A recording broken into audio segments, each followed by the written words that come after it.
Good, oops, good afternoon, everybody. This is William Rochelle, but you can call me Bill, coming to you live with UBU Live, the Cousin Talk edition. We are having a few technical difficulties. There are some people that are waiting to get in, and we're trying to get that fixed right away.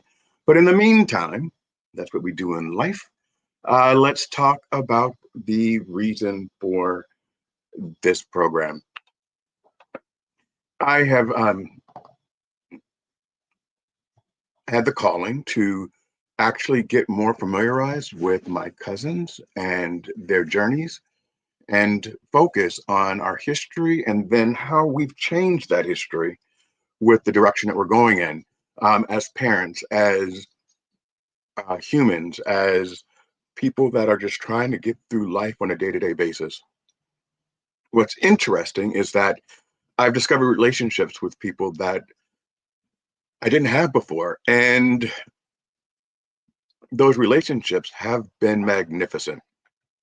My conversations with CJ are ongoing, and they are not surface level, but they are deep and honest. And I am really glad to have him back in my life. Tony Landis, Lisa Landis, 100% support all the way. I've spoken to a couple of cousins that I haven't spoken to in a while, and my cousin Bill Scott, who I was raised with from an early age, and I think he's on our flyer, me and him as little kids. Um, 1 second, guys. He is a steadfast in my life. Uh, those things are areas that are not quantifiable. They are just pure and simple joy to recognize who we are, where we came from, and what we're doing right now. Um, one of the things I will say about everyone, we don't talk about on Cousin Talk, we don't talk about our careers and all that stuff, but we do talk about our children and what they're doing. And Bill Scott has been an amazing dad from what I see. CJ has been an amazing dad. Tony has been an amazing dad. And these things are substantial.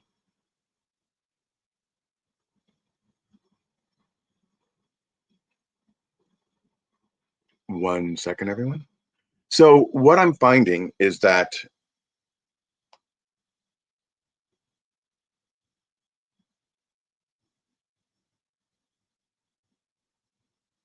one moment.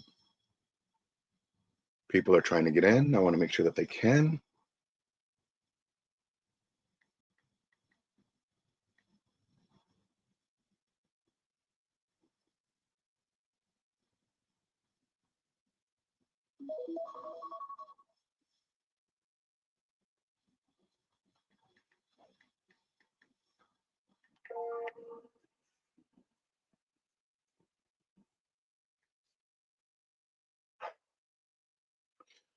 What I'm finding is that each of us have done a great job at not only being parents, but um,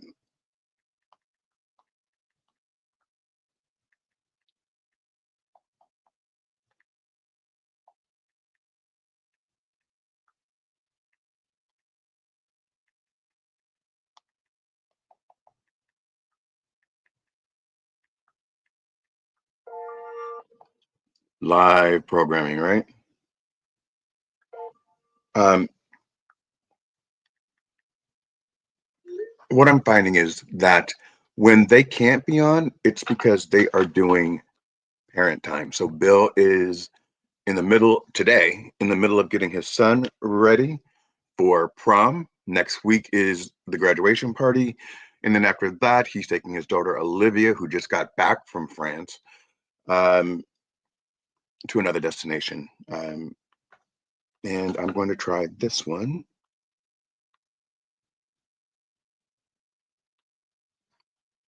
to see if this works better for him. Let's try that so we can get him on, because this is my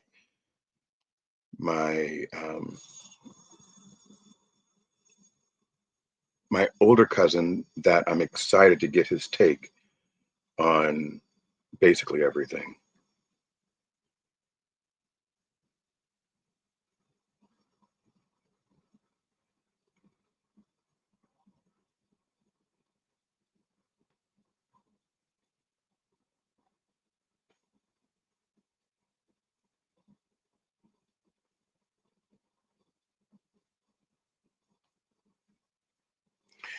Um, so good old prom and traveling. Yeah, but the great part is I have another cousin that I invited today, and she just got back from Spain. So, these are different times because when I was their age, I had just traveled within the States. In fact, I need to renew my passport now because it just expired. Hope that doesn't take forever. But it's great to see how we are not only taking our children down a different path, but we're exposing them to not just America, but to the world. And these weren't things that were offered to me during that time. And my children were lucky enough um, to explore many parts of the world, and um, not just because of me, but their mom um, is just phenomenal. My ex-mother-in-law is phenomenal. So it takes a village, and through that, we all kind of came together, and we're excited about showing our children the parts of the world that we did not see. So that is exciting to me. Um, the direction that we're going through as a family is evolution. So each generation gets better and better and better. What I've learned is that we all have issues with our parenting growing up, but through this conversation, I've learned that our parents had issues that they thought they overcame and did the best they could with us, and we still weren't appreciative. And then we've done the best that we could with our children. They're a little bit more appreciative, but there's always room for improvement. And I just say, you know what, do your best, carry on, and let's move forward. So I am still waiting for my guest to arrive and not sure what the issue is. Let me check my link to make sure that it is functioning properly.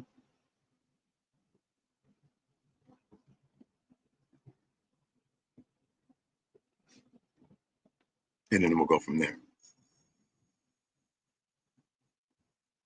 Let's see, let's see.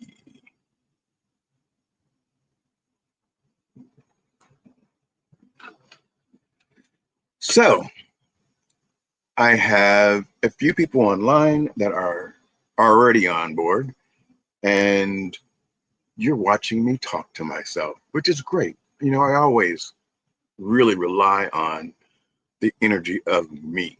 And what you're experiencing right now is the fact that I don't care what's thrown at me, I'm going to roll with the punches and go forward. So that's what we do. And this is how we roll.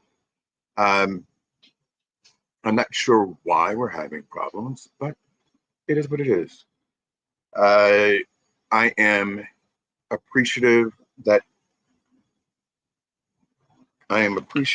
that everyone is joining. And give me 1 second while I figure out how to get my cousin on.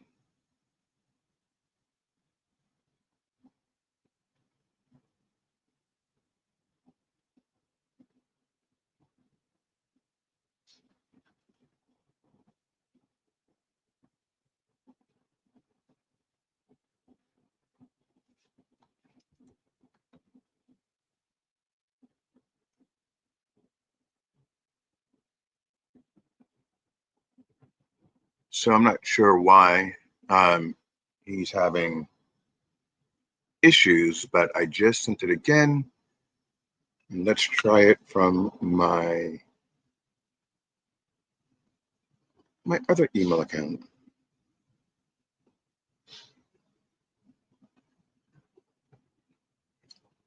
So Peter, say something. We were singing yesterday to the Spice Girls.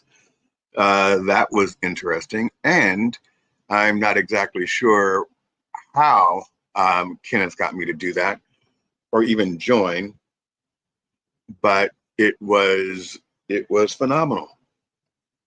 And let me see if I can get my brother to join because he said, "Hey, send me the link. I'll join you." My ride or die. He always shows up. So in a pinch, family kind of takes care of themselves. So let's see what happens there. I'm also waiting for cousin Shauna to show up and Billy Jackson. So that's kind of my trifecta for today. And Kenny likes to, Kenny's my man. He actually gets everybody rallied in and gets me going. And, when you're doing a show like this, it really does help when you have people that are commenting and you feel like you're resonating with other people. So it makes it really, really more dynamic and you feed off of energy. You don't feel uh, as Peter put it, pressure to perform. It's an easier kind of flow when you have people out there that are suggesting or liking or commenting on things that you are doing.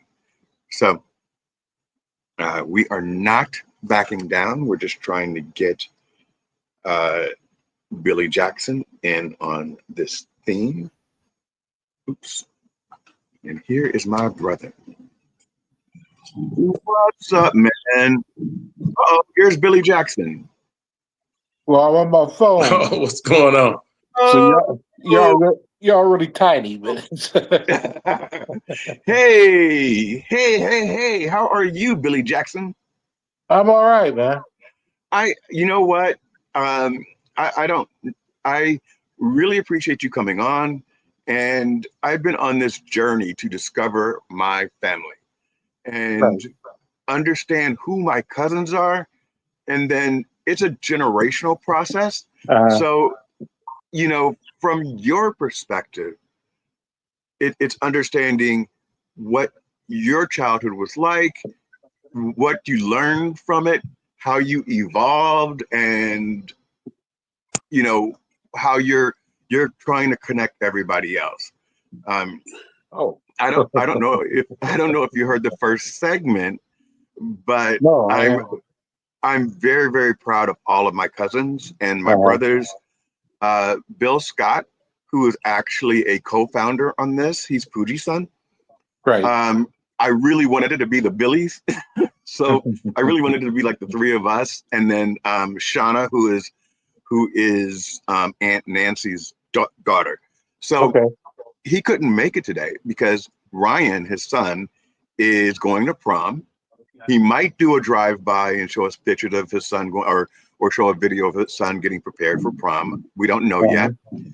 Uh, His daughter Olivia just got back from France, and she's actually helping her brother get ready for prom.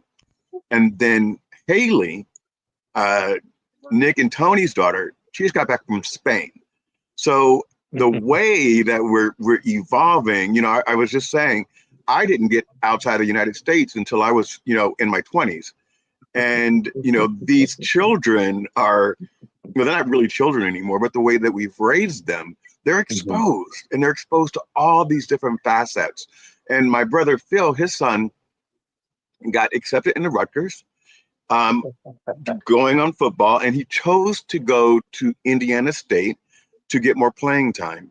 Right. And not only is he a phenomenal athlete, which he gets automatically from my brother, but he is a scholar as well.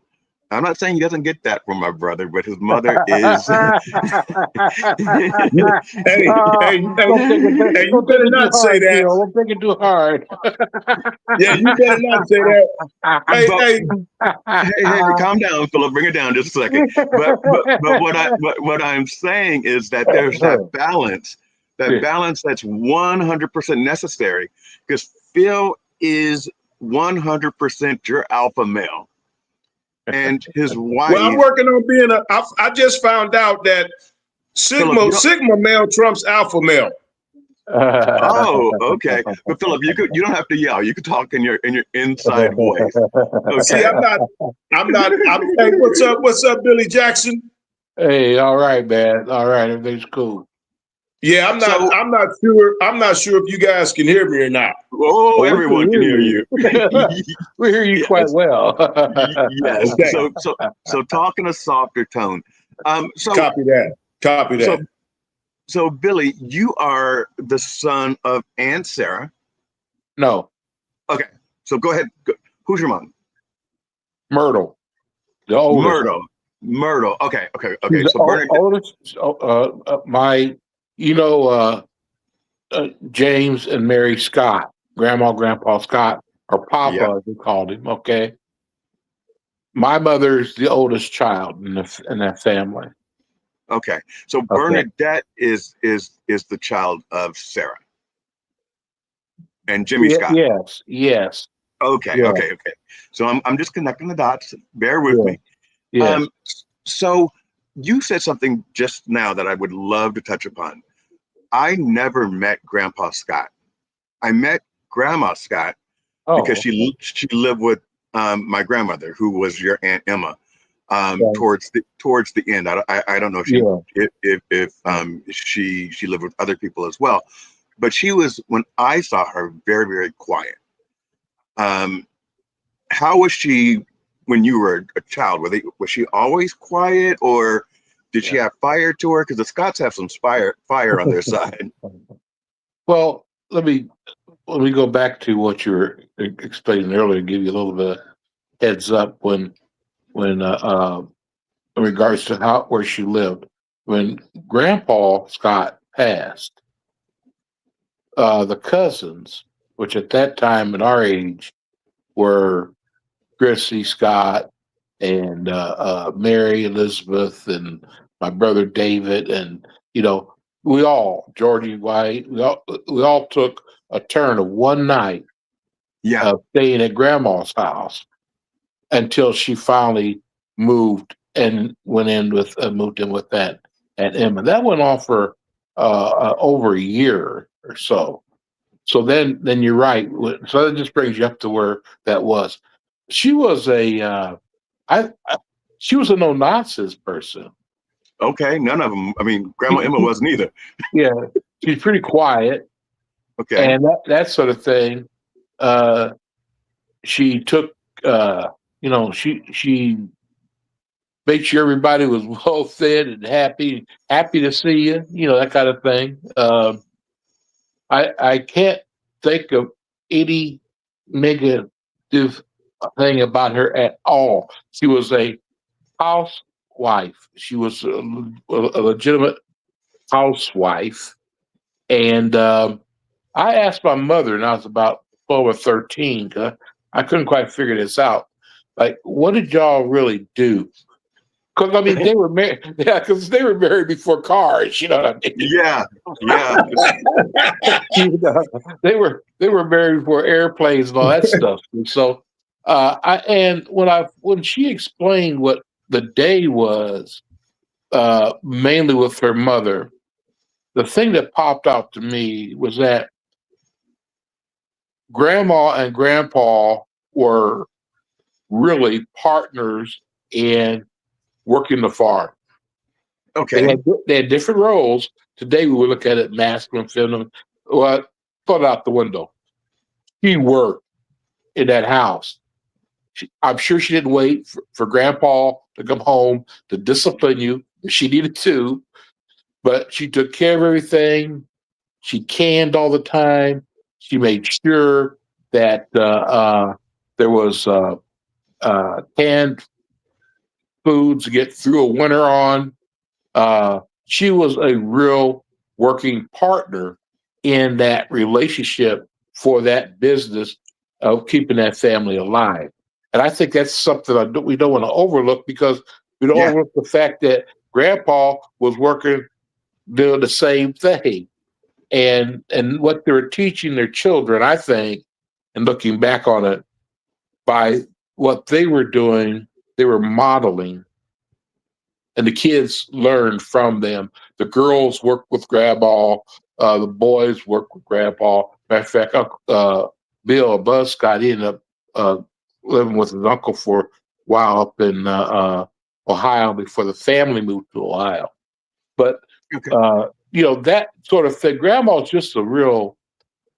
She had a sense of humor too. I went to a birthday party, the last one they had at Uncle Charlie's for her, and Mhm. she was sitting. Everybody was lined up to say happy birthday to her individually, and I was talking to someone behind me in the line. I felt, wow, somebody hit me across my shin, and she had spit me with her cane. I said, "Oh, Grandma." She said, "You bring it over and give me a hug, Billy. What you doing?" It's like but she was just good people. They were just good. Both of them were good, hardworking people. I think their temperaments were different, but Okay. but yeah, their temperaments were much different. But she wasn't a withering whatever. She was just a good, solid woman, and they were a good, solid couple, I think. Okay. So Well, one of the things that I felt like was, watching that's missing from our generation, and maybe it's just missing from me, but you guys were so close. And I always look at that photo of all of you guys at my grandmother's house on the stairwell. yes, I think you're sitting on the ground, and yeah, I don't see that anymore. And I don't know if it's a generational thing. I don't know if it's because we all moved in. Like, I'm in Miami, Phillips in Springfield, Bill Scott's in Chicago. We don't have that, for me, that commune as much as it seems like your generation did. What are your thoughts well, on that? I think you're probably right on that. I know Philip could throw his 2 cents in as well, because you know it takes a commitment, Hey, though. if I jump in, man, I got to throw more than 2 cents, man. Okay, Come all on, right, cuz. yeah, yeah, but no, it's really. I think you're right, but it's a different set of circumstances, Yeah. different environment.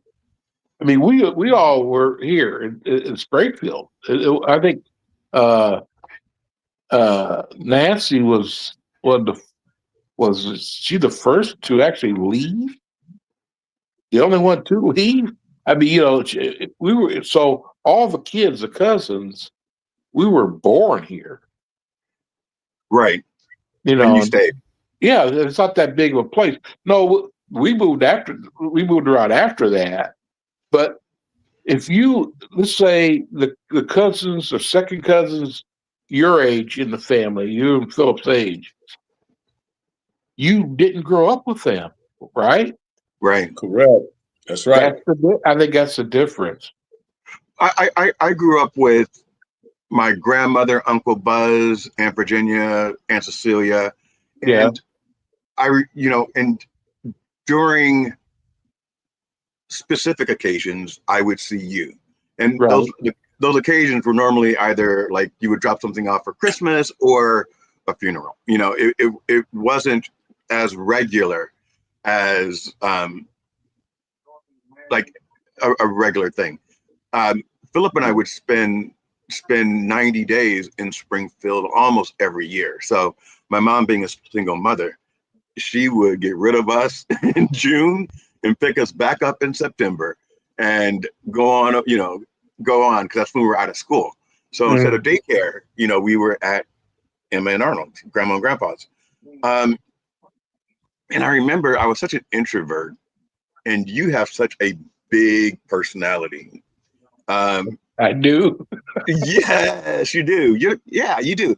And Okay. I remember being intimidated by that. And now I look back and I'm like, you were just happy and smiling and laughing all the time. But as a kid, I was like, oh, I don't know him. And now I want to get to know you better. Yeah. So what was Grandpa Scott like? Well, again, I mean, it was like you come to the door, happy, smiling, sit down, blah blah blah. Then you go out and play. They don't stay there and talk. Right. He loves sports. He's watching. We watching or listening to the Cubs and the Cardinals at the same time. Yeah, he had that typical. I call it typical, really. Scott lean body built because he was wiry because he worked hard, and Right.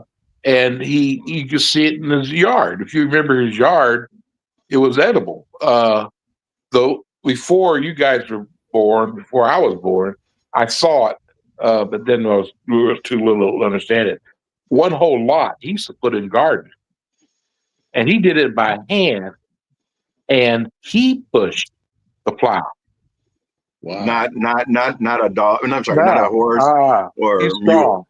He's a strong man, and they had what they called I forget what it's called. It's some kind of weird. I don't think he did the whole yard that way, but he would do certain things with it. And heck, my brother Jimmy, who was considered pretty stout, he got up one and down the other, and he stopped. Hard work. I mean, these they never owned a vehicle. They never owned a car.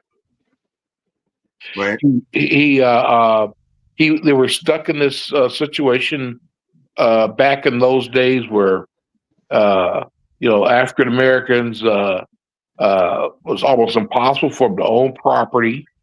Most of the farming they were tenant farming, and people think of the South in regards to that, but that's what happened up north as well.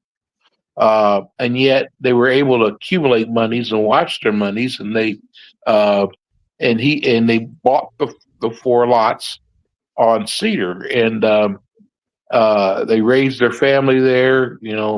Got them out of the house there, and they lived there until basically they passed. So he was that kind of guy. He didn't have options for work like we have. Right. So he walked down to the bank, which is a pretty good walk. Every day he had to go to work Monday through Friday. He walked down to the bank and back. Okay. So he had to worry about getting you a little clicker in your cell phone, so many steps you take. Right. Because you Right. go 4 miles, you're walking 4 miles just to work. Back and forth 2 miles each way. He was a no nonsense guy, and if you did say anything, I don't think anyone would. The story was one person did try to say something about Grandma. I mean, he'd light you up. Okay. Yeah. All right. He was very, and he had the temperament kind of thing we talk about. That's over there. But he had relationship with, he used to hunt with my father on occasion. He helped Sergeant Jimmy Scott hunting and that sort of thing. He'd go by Grandpa, as he told me, and you were a little 22 to go hunting, that kind of thing. Jimmy Scott, you mean the one that lives in California now? Yeah, he's a professional fisherman now. Yeah, he is. Yeah. So yeah, he was on episode number 4 of this. Yeah. So yeah, I was like shocked, and he makes I didn't know you can win prizes like that being a professional fisherman. That's great to do something that you love and actually get monetized by it. Yeah. But Grandpa was just our Papa, as we actually called him. And our family called him Papa. But he was just a real man, and he wasn't. But they were not overt people. They were, they were very much. They knew how to act where they were, which is Right. something we don't do today often. Right. And they had integrity. They did very well for the conditions they were offered. That's And profound. yeah, that's the way I kind of view it. I mean, I think, I mean, they had their family. We're an extension of all that, and he's just, they're just good, hardworking people. So this is going to sound controversial, but I deal with this every single day. Whenever someone asks me what I am, I say I'm Black. And then they go, but what do you mix with? And I say, nothing. I'm just, this is just, the color that I am. And I remember when I was younger, my mother telling me that she dealt with racism. And I said to her, how do they know you're Black? Because, Barbara's we always red know hair. you're Black. They always know you're Black. So back then, oh my God, my grandmother was so off the hook. I remember, anyway, there's so many things I could say. But back then, was it evident that they were people of color, or? Yes. Okay. Yeah, it was never a question. Springfield's a little odd kind of an environment, but to go back to what you're asking, to give you a little genetics in regard to this, before he passed, because Charles Scott was the last of the children of Grandma and Grandpa Scott. Yep. And we got him to give for his DNA.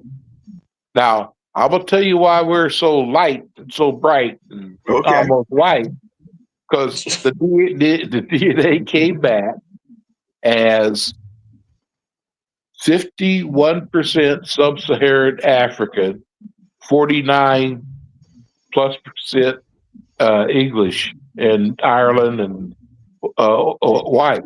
So they were almost split. One of the reasons why, I don't know if anyone talked to you about the Peyton, the record stopped at Peyton Scott. Tony Lannis is Tony Lannis started that, and I want to get him on with Chrissy.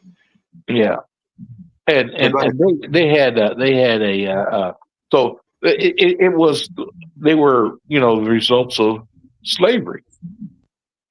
Okay.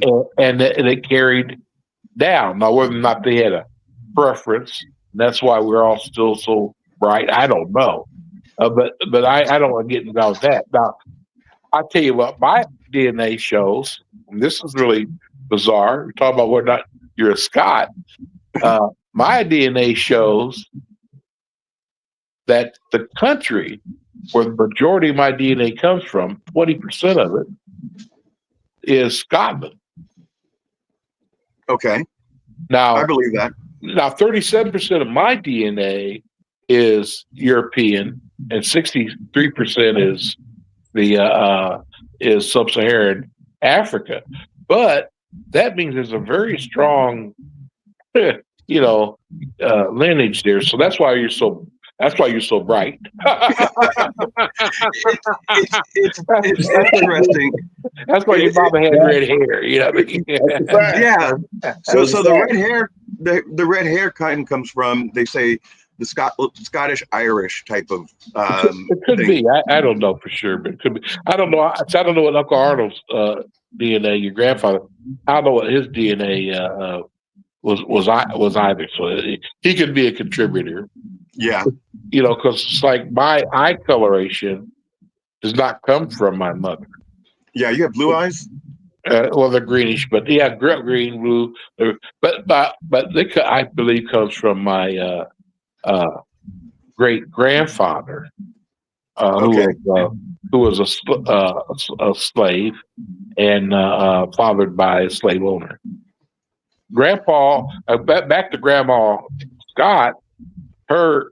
You can see a picture of the slave owner that fathered her grandparents. Yeah.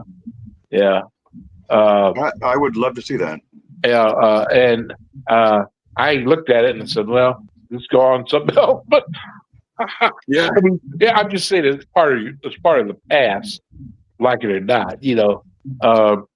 But there's it's there, and some of not that, but some of the Scott family is at the African American Central Illinois African American Museum here in Springfield. So I think Oh, Debbie really? was involved with that. Yeah, yeah. There's a they put it on display periodically because there's we would your mother and I forget who else, two other people went there to visit the museum. We really liked it, and they had all these pictures of people from the 50s.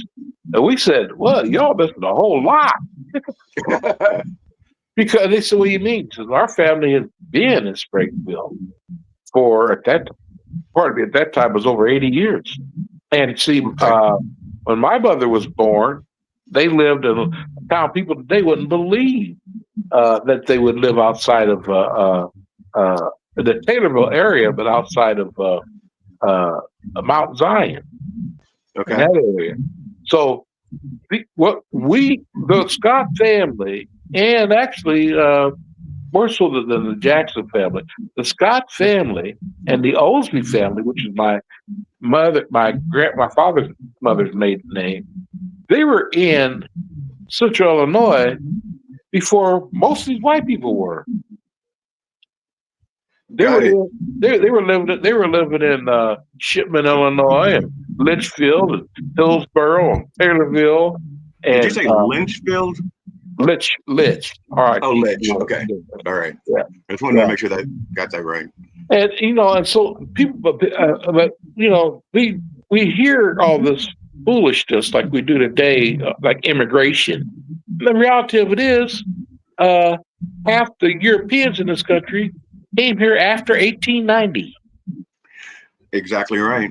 They Exactly had not been here very long. Donald Trump tries to get something passed in Congress that would have kicked his daddy out of the United States. Yeah, exactly. Yeah. So thinking about that, when they talk about immigration, they're talking about not immigration. They're talking Right. about brown and black people immigration. Because That's right. Donald Trump just opened up white South Africans to come into this country while he's trying to deport everybody else. Yeah. And it's the country. Sorry, guys, I'm just going to speak my truth. And anyone who wants to disagree, you can. This is UBU Live.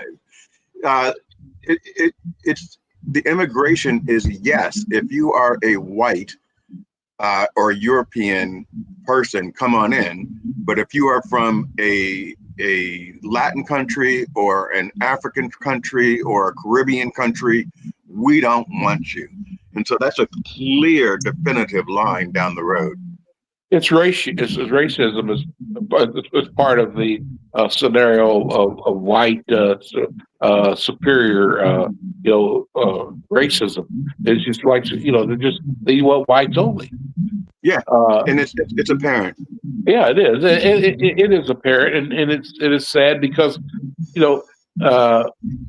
I didn't know it until recently, but it was 1622. The House of Burgess passed a law that the child born would be of the mother, not the father's nationality or race. Well, that was the first racial step towards segregation and directed mainly at us because it came about the time of slavery starting and the deportation of people from Africa to be slaves in the Americas. And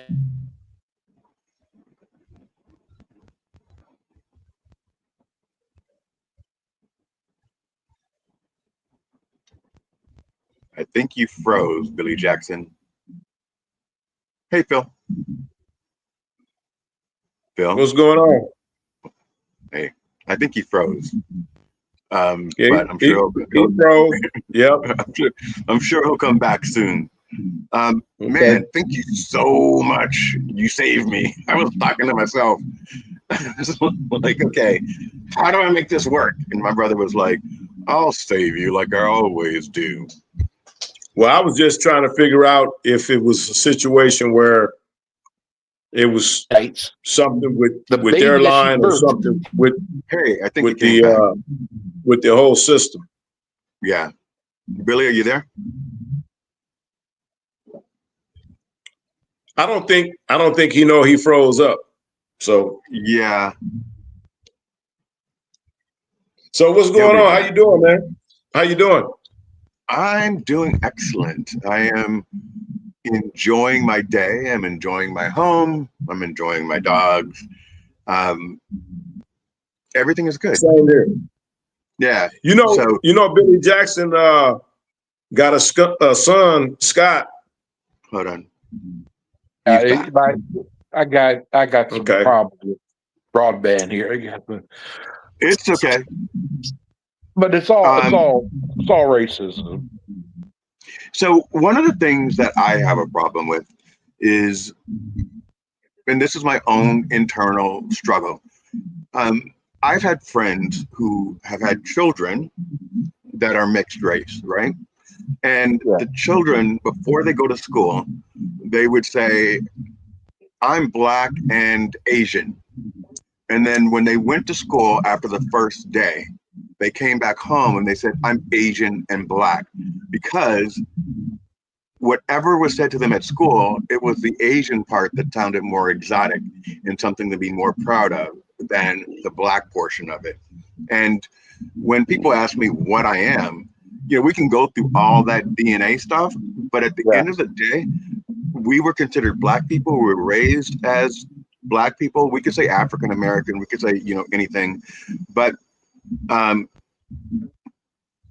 I kind of struggle when my friends are like, "Oh, we're Creole. We're not Black." Yeah, you are. Like that. That makes it somehow better to be Creole as opposed to being a Black person.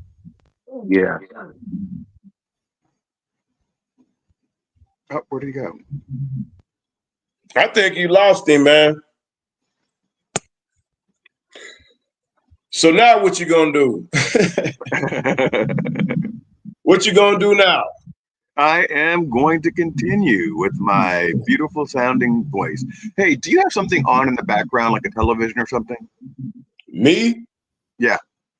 No. Because I'm getting feedback and I can't figure out where it's coming from. Here he is. I tried to get the no. When it froze up, I tried to get the computer to work. Yeah. And then when I did that, I kicked yourself off. But okay. Yeah, I turned myself off. But I'm back on.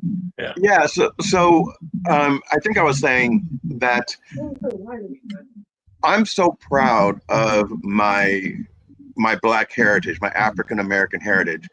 And I'm so proud to come from a long line of people that have overcome. Because when you're talking about Grandma and Grandpa Scott, you're talking about people that were born right outside of slavery. Am I correct with that? Or correct? Yeah. So they first generation. Yeah.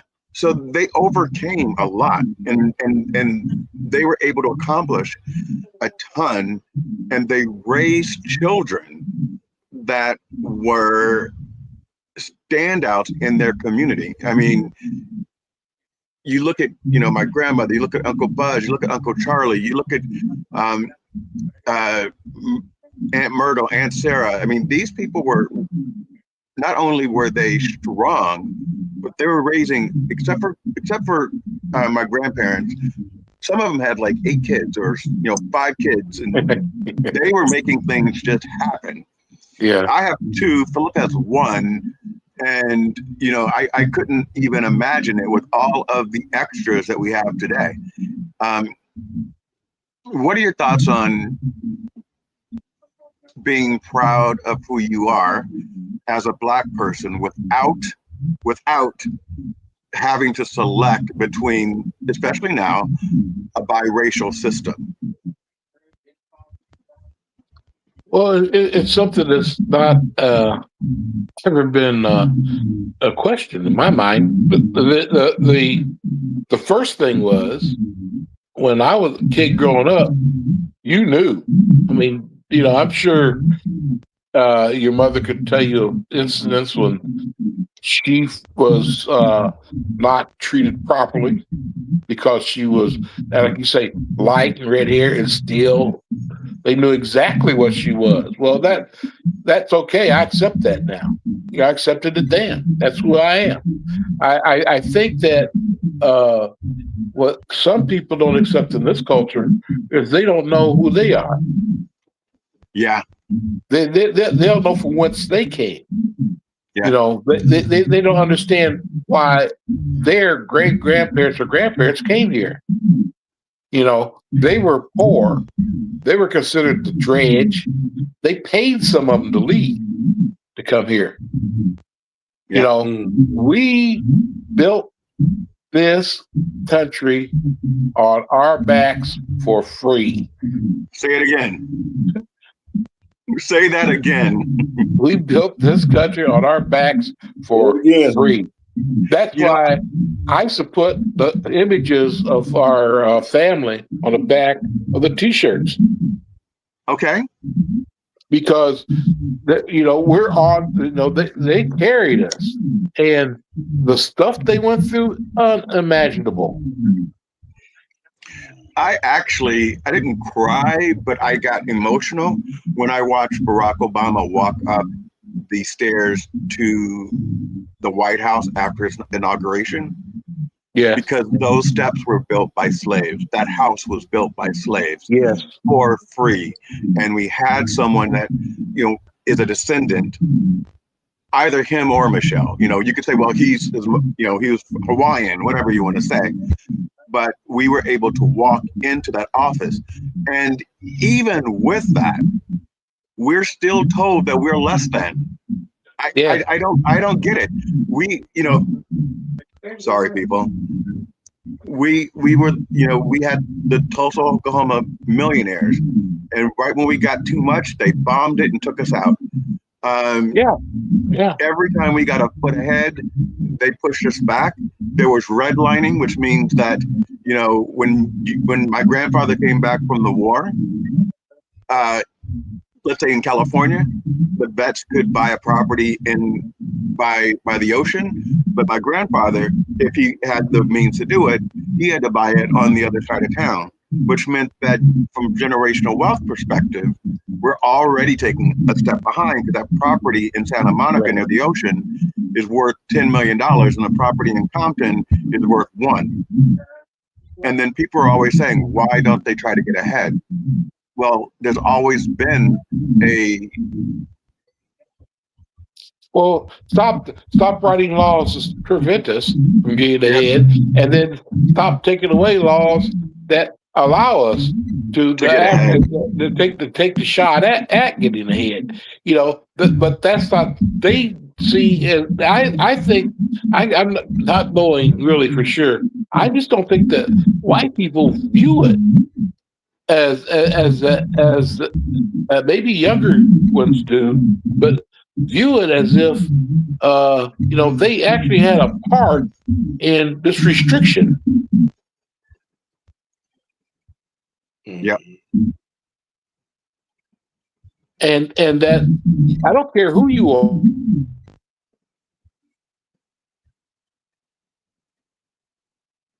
So now I think he's freezing up again. What's going on, bro? Nothing. This is a very interesting conversation. Yeah.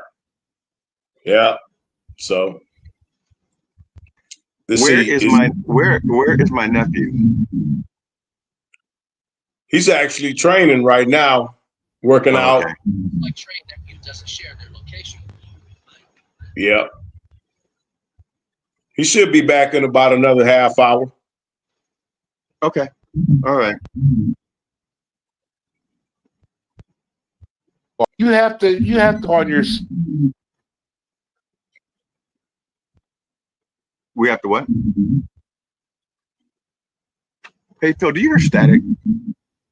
No. Okay, that is me then. Yeah, it's you. Yeah, so I'm getting feedback in my ear, so it's obviously either my mic or something. All the time here. I think Right. it's, yeah, they're gonna blame that. They're gonna blame that on us too. So, So he Yeah. been talking the whole time, but you got him. I got it. Billy, you on? yeah, I'm on. I can see you. I can always hear you guys. I just couldn't Oh, see. okay. Okay, Yeah. good. Oh, okay, cool. Yeah, because you froze up 100%. Yeah, I saw it. I saw it. It's my Wi-Fi here. I think. It's interesting because I had Tony Landis and Lisa Landis Purser on, and they were experiencing the same problem in Springfield, but everybody else was clear. It's spring bird, baby. It's somewhere a few years behind. So a quick question. So I heard years ago that there was some, was there an uprising in Springfield or It something? was a riot. Okay, so were you around then or? Oh no! My father was living here, but that was in 1908. Okay, He was a boy when it happened, and because my mother wasn't born until 09, and she was born actually it was Stonington, Illinois. The birth certificate that when they took it to the courthouse was in Taylorville, but it was 08, and what it was is that white people rioted against a black community because a white woman said a black man was inappropriate for her on an elevator. So it was a precursor to what happened in Tulsa, and we have family members here who were alive at the time, and there were family members who were alive at the time in Tulsa. wow. Yeah, and I mean living in both communities. So we have a unique position in these racial issues in this country. Yeah. So you're Mary Jane's brother. Correct. So to me, she was growing up. She was one of the most beautiful women, and she stayed looking about 20 years old, well into her 80s. Yeah. You can't say that for me, but yeah, I agree with you. Yeah, I don't think you're a beautiful lady. Well, I'm not beautiful, period. But no, I'm no lady. That's what You're not saying he looks 20, huh? He looks great. I think you, my mom, everyone looks great. Do you ever talk to my mom? On occasion. Last time, of course, when Joyce passed. Okay. My mom told me that about you guys taking turns at Grandma Scott's house, right? All the cousins, and I don't remember if it was her or Joyce. I think it was my mom. Said that she was sleeping and she would see something moving across the room, and she doesn't know if it was a cat, but there was something in that house that was moving stuff. And she said she wouldn't stay there afterwards. Do you remember anything like that? No. No, it was kind of odd because I think the house had a built-on area, but the stairwell that went to the second floor, it was kind of off the kitchen. You go up these stairs that kind of turned and went up, and it was more like an attic made into a bedroom. Okay. And so it was an odd place to be sleeping down.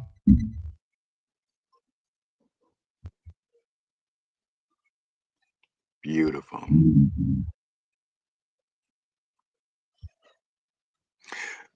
Where's my nephew? I saw him in the back, Philip, so you can't say he ain't there. No, that was Phyllis. That was Phyllis. That was Phyllis in the back. Sorry. Well, that's her son, so Yeah, they do look alike. you sorry. Yeah, no, she just got back from the gym. and it was way far away, so it wasn't a close up shot. So I'm not Yeah, sure. yeah. That's why I told her she just got back from the gym working out. I said, "Hey, be careful. You on UBU live?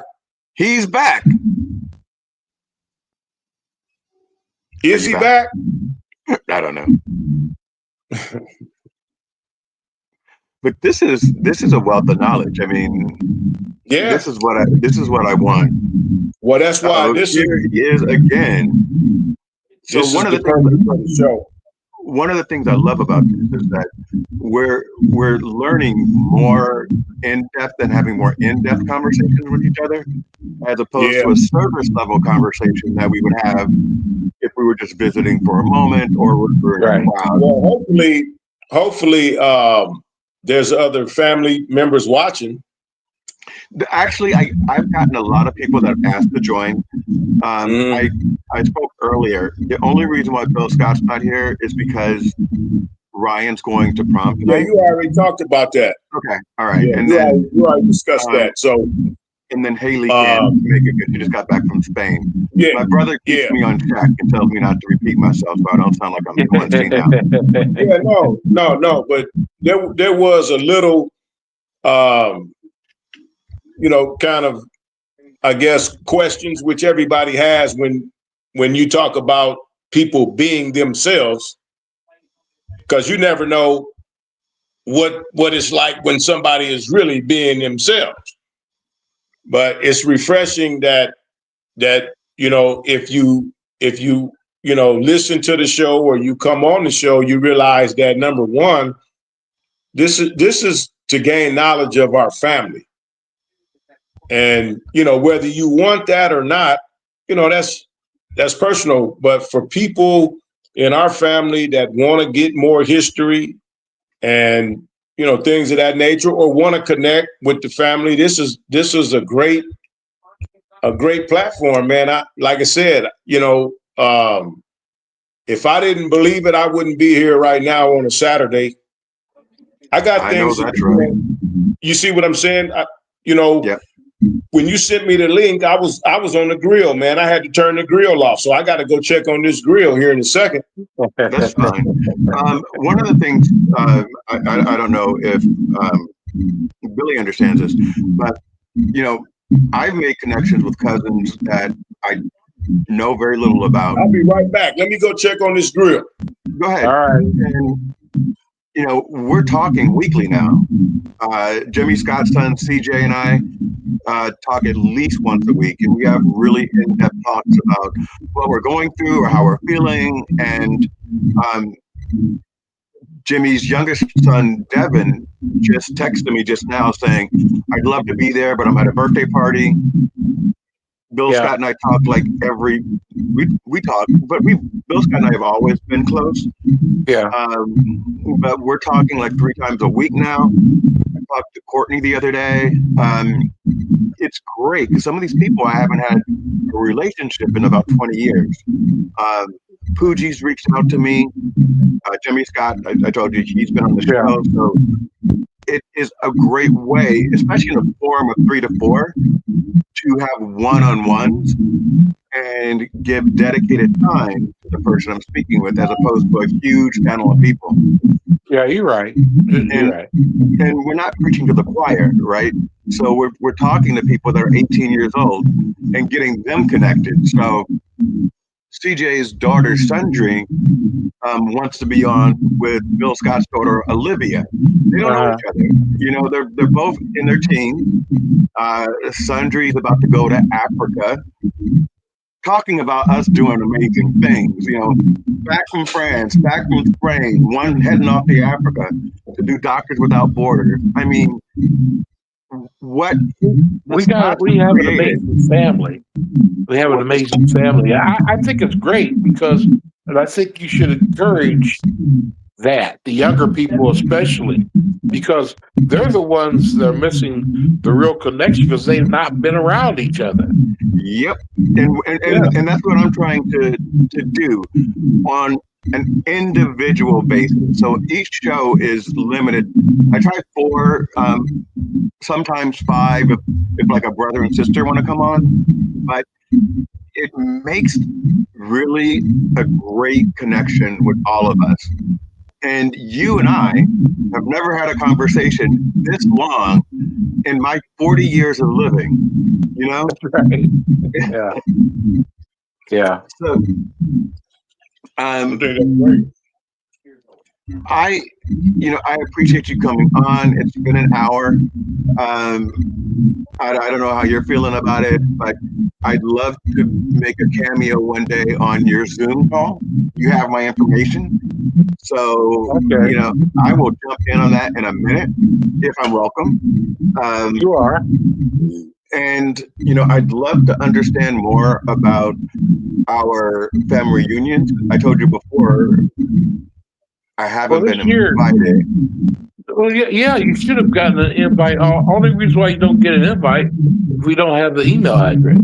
Yeah, so I probably haven't given it. So, Well, yeah, that's what. Why don't you text me your email address to make sure I get it have it. right? you What, you have want it, me to Billy send it to? Jackson. But I'm gonna give Okay. you some information about the reunion Go ahead. now, because it's gonna be in Wichita, Kansas, and it's on June 19th, and the hotel is the Drury Plaza. And so this is why we need email addresses, because the person who distributed during the reunion sent this out to everybody last month. So it's With June who- 19th. Yes. A month from now? Next year. Oh, next year. Okay. It's every even year. Every 2026. even year. The location changes. I'll go to Kansas City for some good barbecue. I mean, I'm a foodie. I didn't get this big by eating McDonald's. I like good food. So Well, yeah, this is Wichita. This is Wichita, Kansas. So Yeah, this I'll- ain't I'll St. fly- Louis, bro. I'll fly into Kansas City, bro. Drop me to Wichita.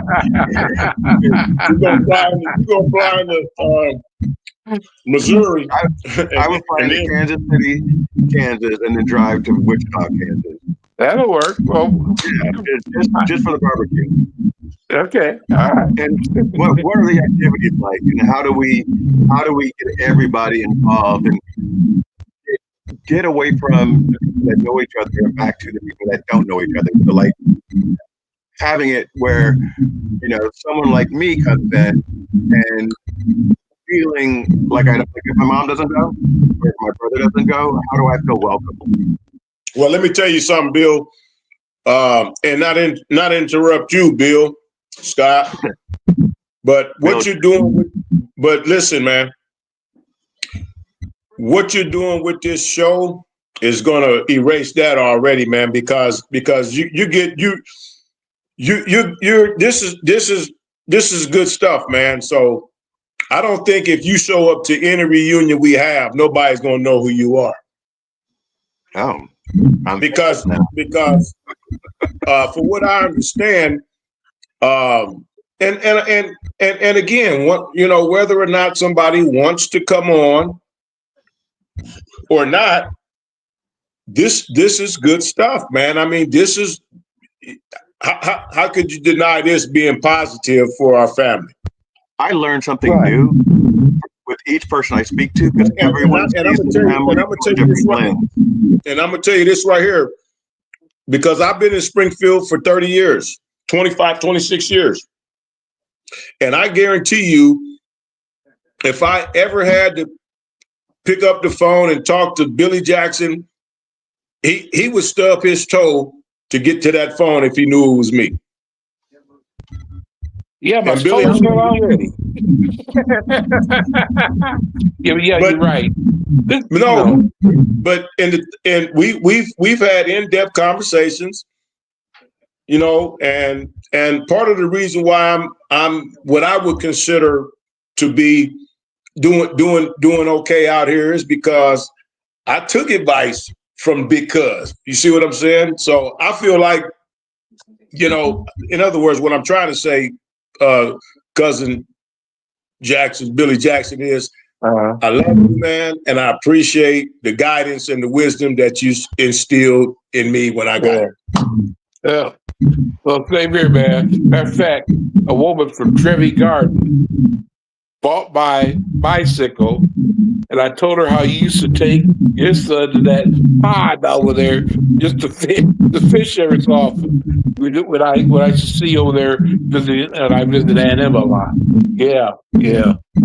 So it's a small. This is the thing about the reunion. The only way you get to contact with people is to come in contact with them. And we moved the reunion around to accommodate regional issues with that. And it's not easy. And sometimes you might feel out of place. But then again, when you could just walk up and talk to somebody and ask them and introduce yourself. There's a meet and greets and all that kind of stuff anyway. My thing is to show up. Yeah. And that's an intention. And I think right now my whole thing right now is to be present, intentional about showing up and being there. One of the things that I think also resonates with me is that your brother and my mother are the patriarch now and the matriarch. I think they're the oldest one on the I believe so. So,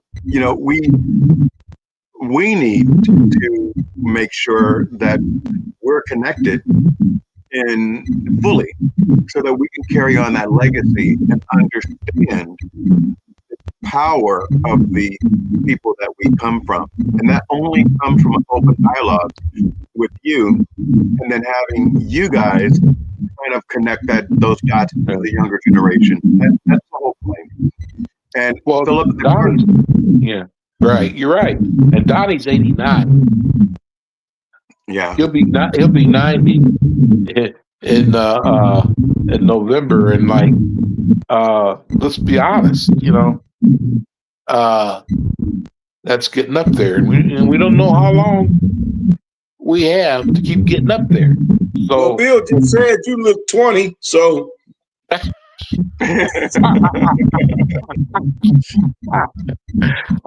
told someone, I'm just trying to get through this last quarter. If I get this last quarter, I could be maybe the fattest guy to be 100 years old.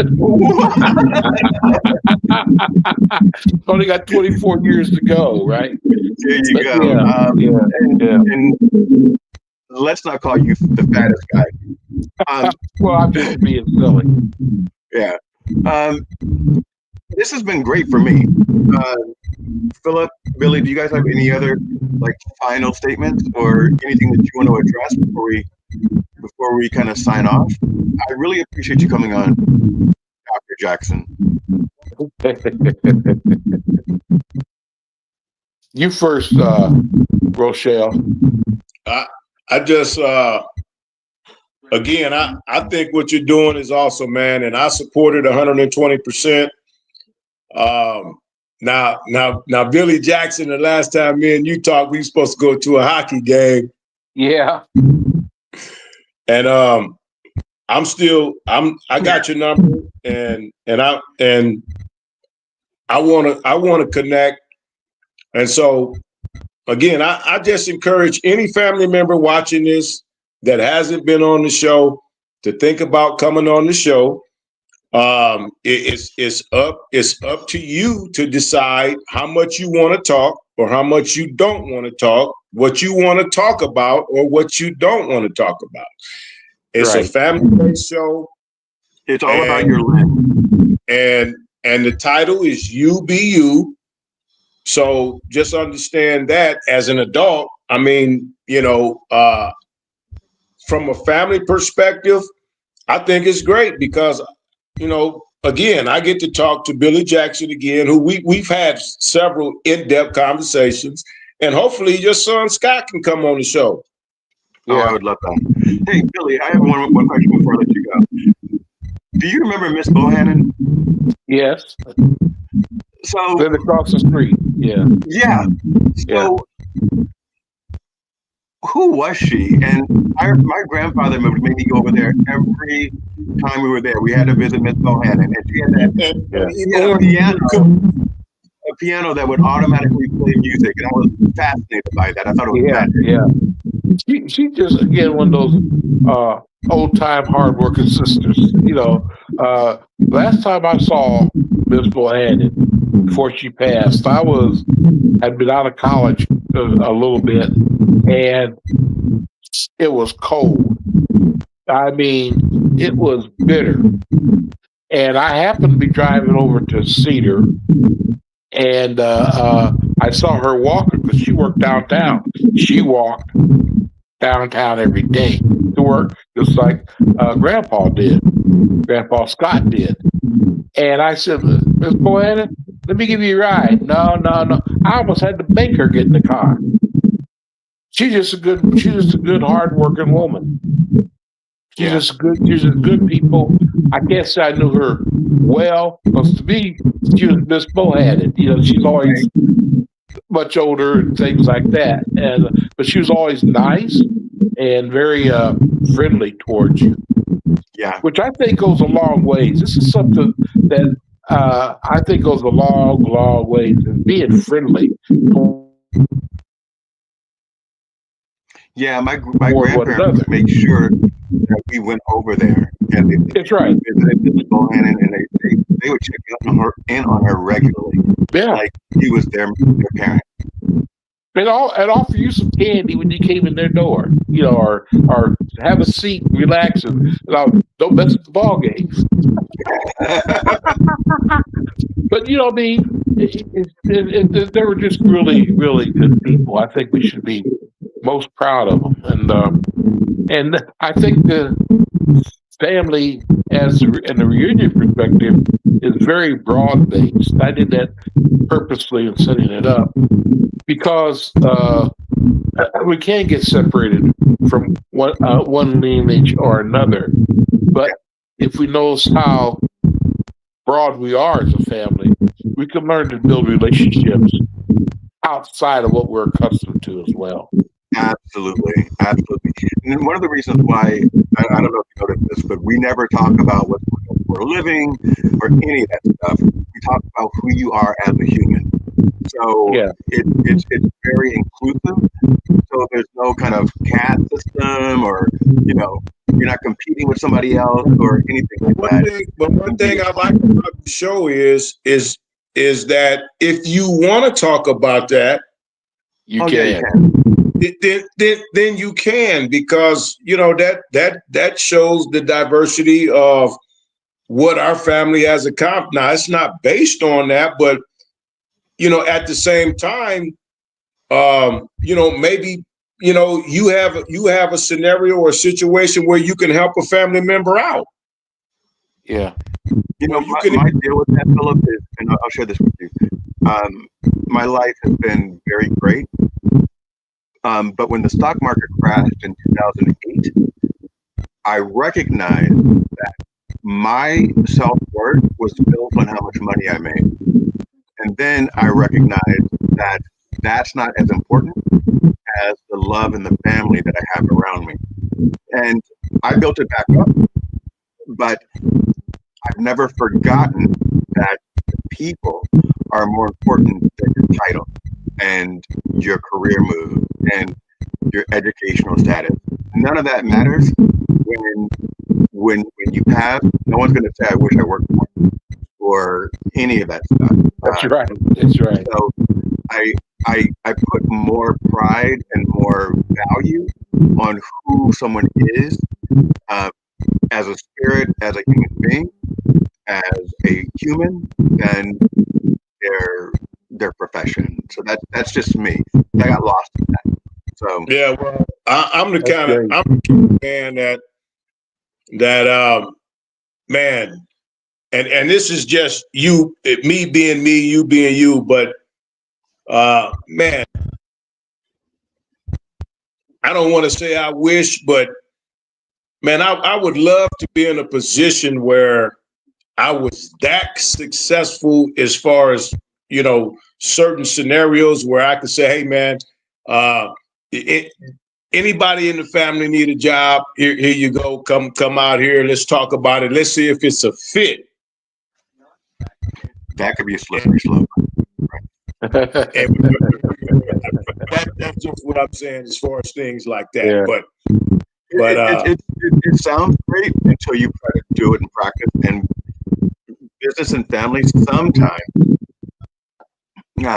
don't mix, because I'm a different person in business than I am in my personal life. well, I said it Of before. course. Bang, bang, bang. I did say if it's a certain fit.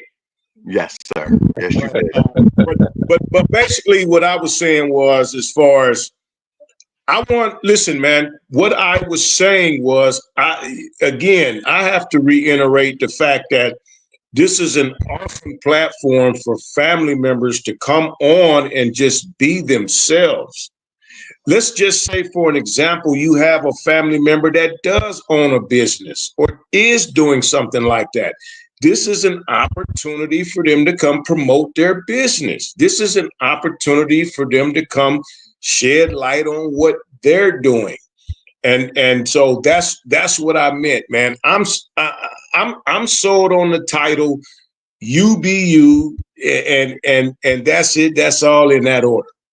Yeah. So the only thing is, I'm very cautious not to be promoting something. I'm not trying to sell anything. But I am proud if you're doing something, you certainly talk about it. Yeah. Anyway. I understand what you're saying. So networking isn't totally exclusive from the other, but I agree that Bill, in this regard, the most important things, the older you get, the more you realize that the most important things have really nothing to do too much. It is your family, it is your connection, it is your humanness in regards to your community. And, there is no community without family. Absolutely. And the ones I found that the better you do, the more people that come out and have their hand out or need something. And so you get kind of guarded about that. So that's my experience. So I'm very cautious. Well, I've never had that experience. I've never had that much, but but the reality of it is that I think everyone has something to offer. Absolutely. Bingo. Yeah. That's kind of like what I was getting at. Thank you. Yeah. So your final thoughts, Dr. Jackson? Oh, well, my final thought is this: be truthful to yourself. The realization who you are, what you are, and know you are family. Yes. And act and treat each other accordingly. Make an extra effort to reach out. Yep. And I think it's a very good thing you're doing, especially with bringing in another generation below your generation, even. And that's a good thing. And to make sure, I think I have your email address now. You do. So you as well. I will make sure that you stay in contact with the family, because even through the Zoom calls or coming to reunions, so we get you on the list for that, because you should have been receiving this stuff all along. I know. I blame my brother. Okay. I love you, Dr. Jackson. I love you, my brother Philip. Thank you so much for taking my call. Thank you so much for coming on. I will never forget it, and I will always have a full heart for just having this moment with you. Sorry for my problems with the link, but hey, it's a really good experience. We should do it again. Absolutely, 100%. Okay. Have a good one. All right. Bye. Goodbye, Phil. Great show. Yeah. So, yeah, my mic or my headphones, one of them is acting up. So, yeah. Anyway, thank you. You are a lifesaver. Again. Are you frozen? Hello? I guess he is frozen. Bye.